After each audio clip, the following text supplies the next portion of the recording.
उसी की एक कड़ी ये है कि United Nations human rights council में एक रेजोल्यूशन पेश होती है और उस रेजोल्यूशन को पास कर दिया जाता है और इसराइल के बड़े बड़े शहर जैसे तेल अवीव वगैरह वहां पर लोग लोकेशन बेस्ड सर्विसेज को इस्तेमाल करने से कासिर हैं। और मुझे ये बताएं कि आपको लग रहा है जब हम डिबेट में हैं तो इस वक्त ये डिसाइसिव मूवमेंट पर हम आ गए हैं फलस्तीन और इसराइल की जंग को। अभी आपको बताएं कि सदर मुमलिकत आसिफ अली जरदारी की तुर्क सदर तैयब एर्दवान से टेलीफोनिक गुफ्तगू हुई। दोनों सदूर का दो तरफा ताल्लुकात और बाहमी दिलचस्पी के उमूर पर तबादला ख्याल। और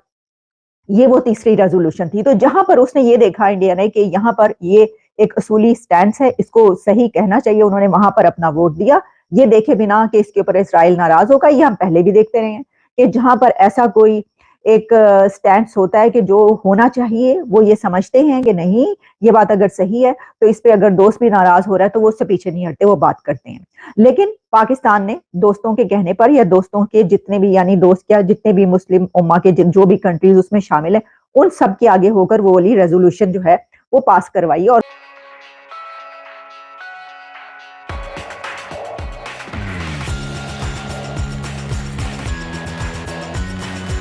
वो रेजोल्यूशन है कि इजराइल को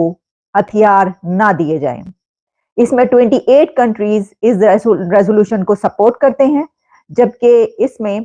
6 जो हैं वो 8 इसको एब्सटेन करते हैं और कुछ ऐसे कंट्रीज हैं कि जिन्होंने 6 के करीब जो इसकी मुखालफत की है। लेकिन ये resolution United Nations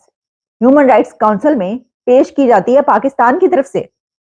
can you imagine, Pakistan की तरफ से वहां पर ये रेजोल्यूशन पेश की गई और इसमें इजराइल पर एम्बार्गो लगाने की तजवीज रखी गई, यानी ये कि इजराइल को हथियार ना दिए जाएं। तो इस रेजोल्यूशन को पास कर दिया गया है और उसमें जिन कंट्रीज ने इसको सपोर्ट किया है उनकी तरफ से ये बात इसको सेकंड किया गया है कि इजराइल को हथियार ना दिए जाएं। अच्छा, इससे पहले जो यूरोपियन कुछ कंट्रीज थे, खासतौर पर फ्रांस के डजन ऑफ पार्लियामेंटेरियंस ने यह मुतालबा किया था, यह डिमांड रखी थी कि इजराइल को हथियार ना दिए जाएं। और अब ये करारदाद जो कि पाकिस्तान की तरफ से पेश की गई, तो अब ये सोचा जाए कि पाकिस्तान ने ये रेजोल्यूशन क्यों रखी उसमें। एक तो वो ठीक है कि आप का एक स्टैंड है पैलेस्टीन के हवाले से और सारे जुलूस वलूस निकलते हैं पाकिस्तान के अंदर, लेकिन UNHCR में ऐसी रेजोल्यूशन का पाकिस्तान की तरफ से रखे जाना और पास होना एक बड़ी बात है। तो इसमें पाकिस्तान को जो सपोर्ट कर रहा था ग्रुप वो OIC है, यानी OIC की तरफ से जितने भी इस्लामी ममालिक है, अल्बानिया को छोड़ के बाकी तमाम कंट्रीज की तरफ से पाकिस्तान ने लीड किया है इस रेजोल्यूशन को। यानी यही कि वो मामे तो हम बनते हैं तो हम मामे बनकर आगे बढ़े और हमने कहा जनाब हम ये रेजोल्यूशन पेश करेंगे। अब ये मामे जो हैं आप खुद बने हैं या फिर ये कि आपको आगे लगाया गया कि तमाम देखिए, क्योंकि ये रेजोल्यूशन तो असल में सऊदी अरेबिया को लीड करना चाहिए था। देखिए, जब OIC की बात की जाती है, मुस्लिम उम्मा की बात की जाती है, तो सऊदी अरेबिया का बनता था कि वो आगे बढ़ के ये वाली रेजोल्यूशन पेश करे और ये आए कि जनाब ये रेजोल्यूशन जो है UNHCR में सऊदी अरेबिया की तरफ से पेश की गई है, लेकिन नहीं, उन्होंने आगे लगा लिया पाकिस्तान को। अब पाकिस्तान को अगर वो कहेंगे तो जाहिर पाकिस्तान ये करेगा, और वैसे भी खुद भी आपको पता है कि जो जिहादी एक माइंडसेट है उसमें तो अपनी, लेकिन जो पैलेस्टीन का स्टैंड है पाकिस्तान खुद भी कर सकता था। लेकिन आप इसमें देख सकते हैं कि जाहिर है कि अगर तमाम कंट्रीज पीछे हैं और पाकिस्तान आगे, तो इसका मतलब ये है कि वो कह रहे हैं कि हाँ भी चलें आप करारदाद पेश करें। तो फिर इसका मतलब ये है कि अब इजराइल के एंगर के लिए और जिन जो ग्रुप्स इजराइल के साथ है उनके एंगर के लिए भी आप अपने लिए तैयार हैं, पहले ही इतने महाज खुले हुए हैं। लेकिन एनीवेज ये जो रेजोल्यूशन है ये पास हो गई है। इसमें जो इंडिया का स्टैंड आया है वो 2-3 करारदादें जो है पेश की गई। यानी एक तो ये थी एम्बार्गो के जो हथियार हैं उसके ऊपर जो है वो पाबंदी लगाई जाए, लेकिन इसके अलावा एक और रेजोल्यूशन पेश की गई जिसमें ये कहा गया कि जो वहां पर इजराइल के ने उन ऐसी प्लेसेस, ऐसे एरियाज के जहां पर कब्जा किया गया, इसको मानते हैं आप कि यहाँ नाम लिए गए, इसके ऊपर कब्जा किया गया, उसके ऊपर जिन कंट्रीज ने कहा यस उसको सपोर्ट किया, उसमें इंडिया भी, तो उसने कहा यस ये माना जाता है कि उसको कब्जा किया गया। फिर दूसरी एक और करारदाद ये थी कि एक और रेजोल्यूशन में ये सवाल उठाया गया کہ کیا جو فلسطین ہے اس کو حق کے خود ارادیت ہے، یعنی اس کو حق حاصل ہے، اس کا رائٹ ہے کہ اس کو مانا جائے، کیونکہ ابھی تک اس کو ریکگنائز نہیں کیا گیا یونائٹڈ نیشنز کی طرف سے، یہ بات یاد رکھیے گا۔ تو اس کے اوپر بھی جو سٹینڈز انڈیا کی طرف سے آیا وہ قابل تعریف سٹینڈز ہے۔ میں سمجھتی ہوں کہ انڈیا نے یہ جو ریزولوشنز پر یس کیا، اس کے باوجود کہ انڈیا کتنا اسٹرانگ پارٹنر ہے اسرائیل کا، مطلب کہ وہ تو ہاتھوں میں ہاتھ ڈالے ہوئے دو کنٹریز ہیں، اسرائیل اور انڈیا، لیکن پھر بھی انڈیا نے جہاں پر اصولی موقف ایک ایسا سٹینس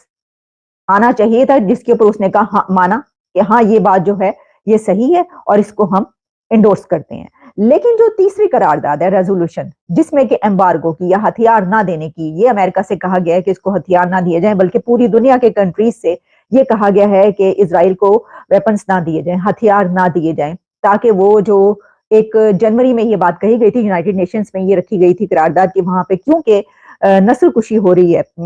فلسطین میں، تو اس وجہ سے اس کا خطرہ ہے، اس لیے ہتھیار نہ دیے جائیں۔ اسی کو آگے چلتے ہوئے یہ بات اب یہاں تک پہنچی، تو اس کے اوپر انڈیا نے اس کو سپورٹ نہیں کیا۔ مینولی سیٹ کریں تاکہ آپ کو گورنمنٹ ٹائملی نوٹیفیکیشن بھیج دے اگر کوئی بھی تھریٹ ہو کسی جگہ پر کسی ڈرون یا میزائل حملے کا۔ بیسیکلی وہ ایران کے ممکنہ حملوں کی وجہ سے اپنے پورے جی پی ایس سسٹم کو ڈسرپٹ کرنا چاہتے ہیں تاکہ ایران کو ہیوی انٹرفیرنس ملے جی پی ایس سسٹمز میں اگر وہ کوئی ٹارگٹ سیٹ کرتا ہے جی پی ایس کے ذریعے۔ اور اسرائیلی I D F combat units میں سرونگ سولجرز کی جو چھٹیاں ہیں ان کو بھی منسوخ کر رہی ہے تاکہ زیادہ سے زیادہ ٹروپس کی موبیلٹی کو یقینی بنایا جائے، اور ان کا جو ایئر ڈیفنس سسٹم ہے سب سے زیادہ سولجرز وہاں پر ریٹین کیے جا رہے ہیں تاکہ وہ اسرائیل کی جو ایئر سپیس ہے اس کو سیکیور کریں ایران کے ممکنہ حملوں کے پیش نظر۔ اب یہاں پر انٹری ہوتی ہے امریکہ بادر کی، اور یہ بڑی انٹرسٹنگ ڈیولپمنٹ ہوئی ہے۔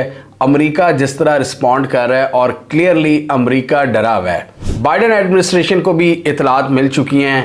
ان کی انٹیلیجنس نے ان کے ساتھ شیئر کیا ہے کہ ایران ایک پکے حملے کی تیاری کر رہا ہے میزائلز اور ڈرونز کے ذریعے، اور وہ حملہ اسرائیل کے اندر بھی ہو سکتا ہے، اور اس وجہ سے امریکہ بادر کا جتنا بھی سیکیورٹی اپریٹس ہے اس کی دوڑیں لگ چکی ہیں کہ کس طرح اسرائیل کو سیکیور بنانا ہے، کیونکہ ایران اس وقت بدلہ لینے کی ٹھان چکا ہے۔ ان کے پریزیڈنٹ رئیسی نے بھی کہا ہے کہ ہم اس کا بدلہ لیں گے، اور رپورٹس کے مطابق ایران اس جگہ کا تعین کر رہا ہے جہاں پر حملہ کیا جائے گا۔ اس حوالے سے یو ایس انٹیلیجنس کے مطابق جو رپورٹس ہیں وہ یہ کہتی ہیں کہ یہ حملہ اسرائیل کے اندر بھی ہو سکتا ہے اور اسرائیل کے باہر بھی۔ آپ یہ سمجھ رہے ہیں کہ بالکل لاسٹ سٹیج ہے اللہ کے گھر کی جنگ ہے، فلسطین کی جنگ نہ کہیں آپ، یہی تو اختلاف ہے آپ سے۔ مسجد یہ سنیں، مسجد اقصیٰ ایکچوئل مسجد اقصیٰ کو تو تالا بند کر رکھا ہے نا، وہاں تو کوئی جا ہی نہیں سکتا۔ اب تو یہ جو نئی بنی ہے یا جو سدرۃ المنتہا کا دروازہ ہے، اس کے اوپر ہے نا دیوار گریا بھی ادھر ہے، گرجا بھی ادھر ہے، مسلمان بھی ادھر ہے۔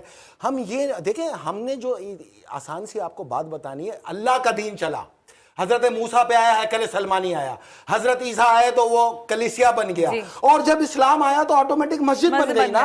تو یہ کیوں کہتی ہو پہلے یہ تھا؟ اگر پہلے وہ یہودیوں کی جگہ تھی تو تم بھی یہودیوں کے دین میں چلے جاؤ نا، دین تو وہی تھا، لیکن وہاں تم جا نہیں سکتے، پیسے لے کے بھی نہیں جاؤ گے۔ اس کی وجہ یہ کہ وہ تو بائی برتھ ہوتے ہیں، تم تو دین فروشی کے اندر ماہر ہو، کبھی ادھر کبھی ادھر۔ آج ایران کی طاقت آ جائے، یہی شہباز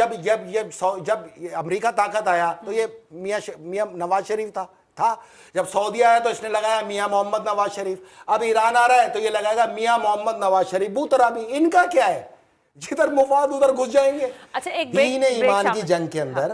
میں یہ کہہ رہا ہوں آپ سے، ہم عملاً شامل نہیں ہیں، لیکن اس خطے میں بھی تو جنگ ہے نا، فوراً ہی اسی کے بعد ہے، اسی قحط سے آغاز ہے۔ یہ قحط ہے دنیا میں، اناج کو جس طرح ذخیرہ کیا جا رہا ہے اور زمینیں ایکوائر کی جا رہی ہیں۔